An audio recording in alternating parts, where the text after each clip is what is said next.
All right, brothers. So I'm gonna just go ahead and I'm gonna break it down in 15-minute videos. I'm gonna do 15-minute videos, and I'll just post a bunch of videos at once. If y'all want the one long video, let me know. I would want to hear longer videos for like car ride or like if I'm at work. I can just put it in and I can listen.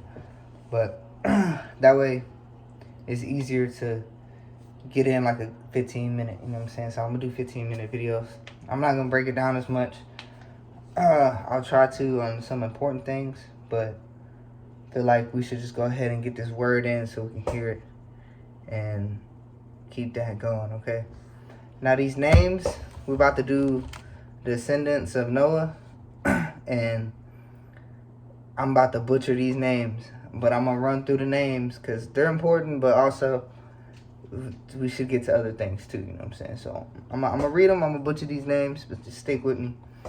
I'm gonna start off with Genesis 10. Okay, this is the account of the families of Shem, Ham, and Japheth, the three sons of Noah. Many children were born to them after the great flood.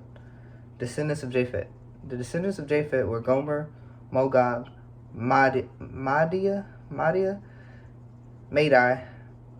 Javan, Tubal, Meshech, and Tyrus. The descendants of Gomer were Ashkenaz, Rephath, and Togarmah. Togarmah. The descendants of Javan were Elisha, Tarish, Kittim, and Rodaman. Their descendants became the seafaring people that spread out to various lands, each identified by their own language, clan, and national identity. The descendants of Ham. The descendants of Ham were Cush, Mizraim, Put, and Canaan. The descendants of Cush were Seba, Havilah, Sabbath, Ramah, and Sabteka. The descendants of Ramah were Sheba and Dedan. Cush was also the ancestor of Nemor, who was the first heroic warrior on earth, since he was the greatest hunter in the world. His name became proverbial, and people would say, "This man is like Nimrod, the greatest hunter in the world." He built his kingdom in the land of Babylonia. With the cities of Babylon, Erech, Akkad, and Calna, what the world? For there he expanded his territory to Assyria, building the cities of Nineveh, Rehoboth, Kal, and Resen, the great city located between Nineveh and Kala. Mizar was the ancestor of the Luditites, Anamites, Laamites, Nephtuites, Perizzites, Calhuites, and the Caphatorites, from whom the Philistines came. Hey man, I'm trying. Boy, I'm trying. Canaan's oldest son was Sodom, the ancestor of the Sodomites. Canaan was also the ancestor of the Hittites, Jebusites, Amorites, Girgashites, Hivites, Arkanites, Sinites, Arvadites, Zemarites, and the Hamathites. The Canaanite clans eventually spread out, and the territory of Canaan extended from Sodom in the north to Gerar and Gaza in the south, and the east as far as Sodom, Gomorrah, Adam, and Zenabim near Lisha. These were the descendants of Ham, identified by clan, language, territory, and national identity. So remember, Ham is the one who was cursed in the last video. So all these people from the descendant of Ham, from Cush all the way to Zebonai and Lasherah. To show you, it'll be better. Descendants of Ham, all these people that I just named, those are all the people who are cursed. And it's a lot of people, it's a lot of descendants. And that's the cursed people. They're still cursed. You know what I'm saying? Well, we got Jesus coming in. It's a whole lot of other stuff, but a whole bunch of people that were cursed, and they weren't blessed like the other sons. So these people are the ones who go to worship the false gods and go to build on other nations that were built on false deities. They're not going to worship the one true God. You know what I'm saying? Descendants of Shem. Sons were also born to Shem, the older brother of Japheth. Shem was the ancestor of all the descendants of Eber. The descendants of Shem were Elam, Asher, Arphaxad, Lud, and Aram. The descendants of Aram were Uz, Hol, Gether, Mash, and Mash. Arphaxad was the father of Shelah, and Shelah was the father of Eber. Eber had two sons, the first which was named Peleg, which means division. For during his lifetime, the people of the world were divided into different language groups. His brother's name was Joktan. Joktan was the ancestor of Almadad. Sheleph, Hazarmavet, Jerah, Hadorma, Uzel, Dikal, Obal, Abimel, okay, Sheba, Orphan, Havilah, and Jobab. All these were descendants of Jokatan, okay. The territories there occupied extended from Misha all the way to Sephar in the eastern mountains. These were the descendants of Shem, identified by clan, language, territory, and national identity. My bad, bro. These names, man, I'm telling you, brother. I'm trying though, brother. That's why you need to read it for yourself. You can learn the names better than what I can say them, right? Conclusion. These are the clans that descend from Noah's sons, arranged by nation according to their lines of descendants. All the nations on earth descend from these clans after the great flood. So boom, you got all the people on earth came from them three brothers, sons of Noah, the only righteous man left on the world before the flood came. Okay, boom. The Tower of Babel. At one time, all the people of the world spoke the same language and used the same words. As the people migrated to the east, they found a plain in the land of Babylonia and settled there.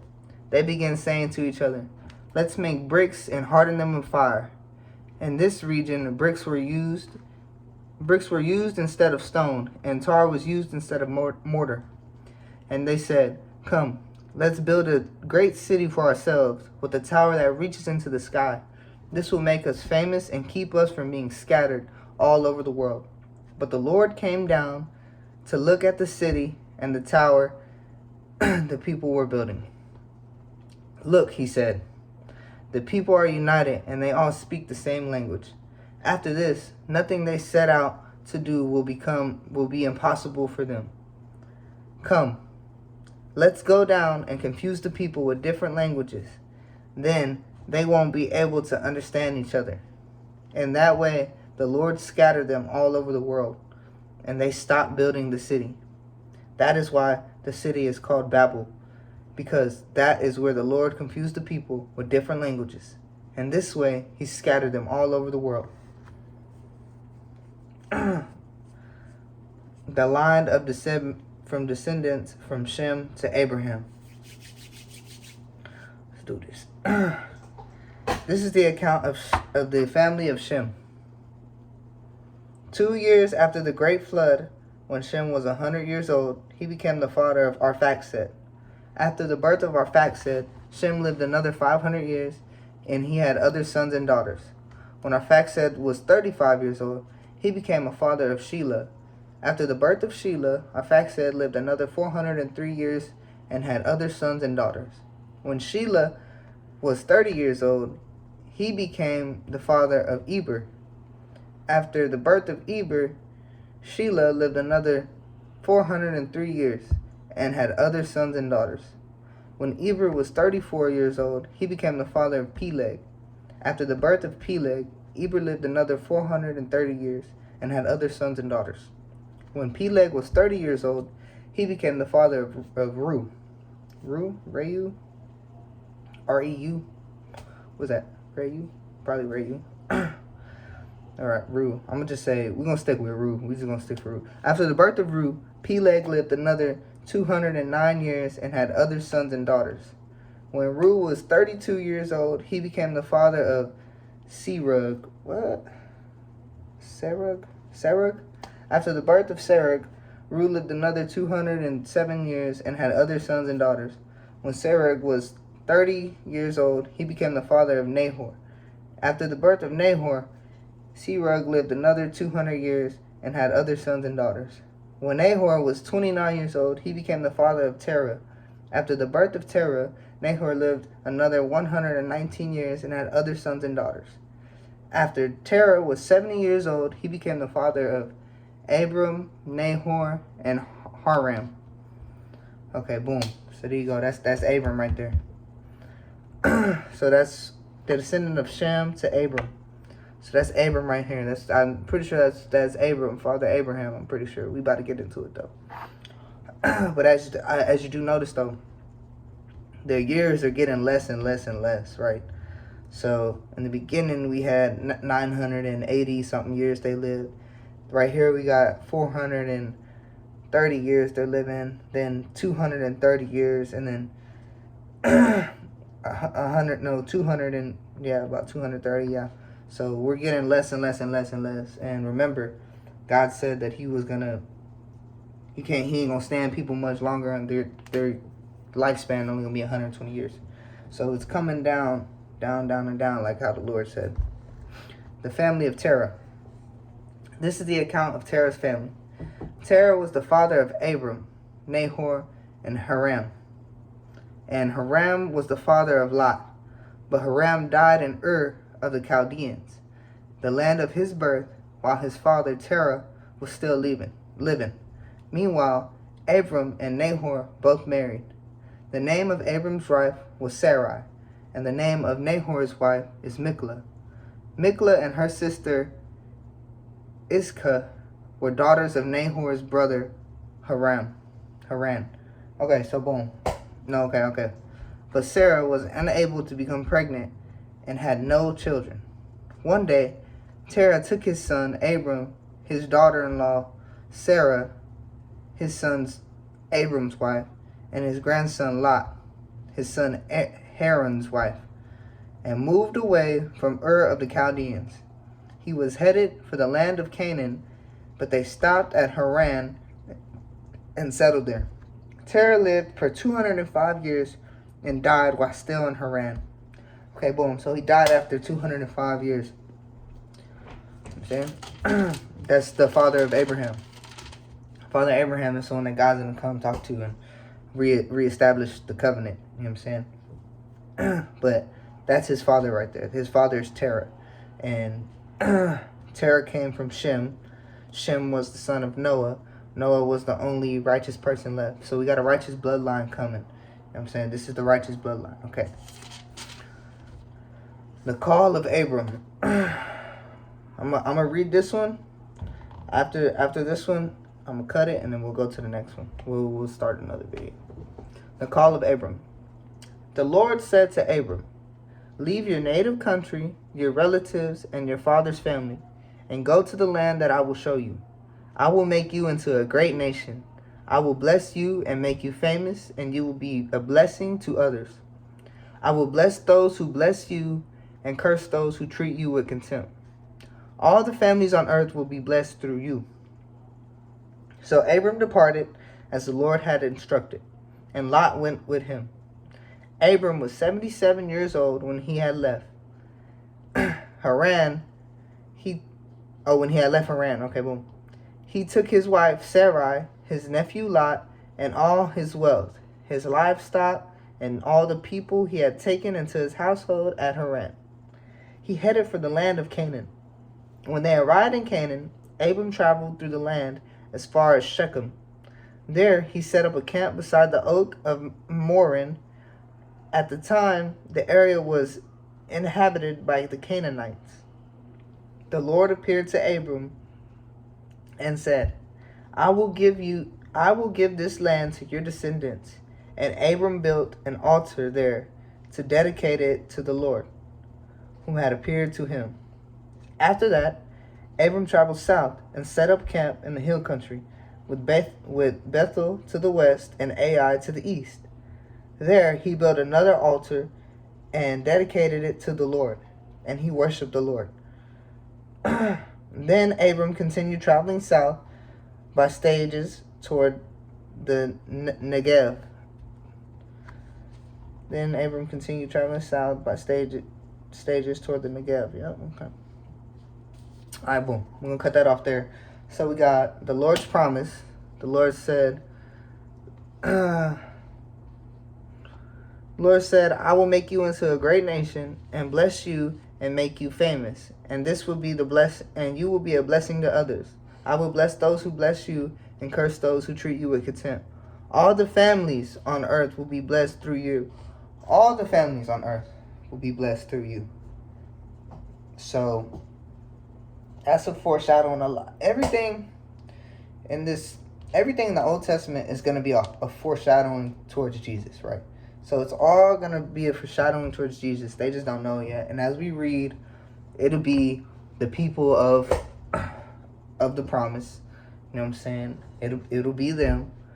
But then as we continue to read, we'll see that it talks about all the families on earth. So it's not just the people of the promise. You know what I'm saying? The people of the promise, yes.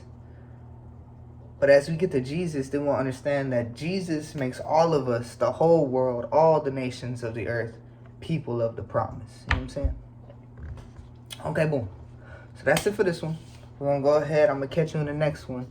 And the next one's going to start off at Abram and Sarai in Egypt. Okay, boom. God bless.